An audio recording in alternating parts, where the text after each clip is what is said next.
भाई भिडियोटी करने पूर्व मु कही रखुची जे काहाकू आक्षेप करने आमर उद्देश्य नुहे किंबा मु जड़े रोस्टर नुहे बोली मो परी अनेक उपभोक्ता ये निजस्व कहानी बोली बहु वर्ष धरी मु जियो सिम नेटवर्क उपभोक्ता थी 2 मास पूर्वे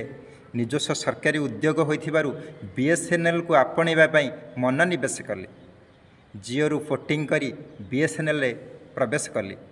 जेबेठू बीएसएनएल को भाई आपणे नेली सेबेठू मु दहगंज होई मल्ली 5G दुनिया रे 2G 3G चालू नहीं मु 4G तो पूरा भूली गली भाई जोठी गोटे काम पड़ा से ऑनलाइन पेमेंट होगा मु ठिया हेली से खाली नेटवर्क बुलुची बुलुची बुलुची मु दहगंज हो पूरा समय बर्बाद कली मल्ली तेणु भाई रे नाम को मात्र ना नंबरटी से गोटे पोर्टिंग होती आम मन मन भावुचे ये सुविधा होती बोली किंतु जदि आप दहगंज होती आपन को से 90 दिनटा 9 वर्ष लगे बोली जदि तो भल सेवा मिलला आपन को से 9 घंटे आप भूलीजे किंतु वर्तमान दिन को जब 2G डाटा मिलूँ मोर हाफ जी सरू ना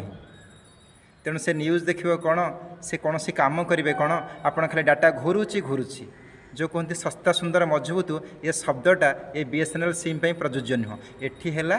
सस्तारु हीनस्ता तेणु बीएसएनएल को आपणैली मु फुल नाम नेली वॉइस कॉल जमी जहाँ हो आपंकर चलीज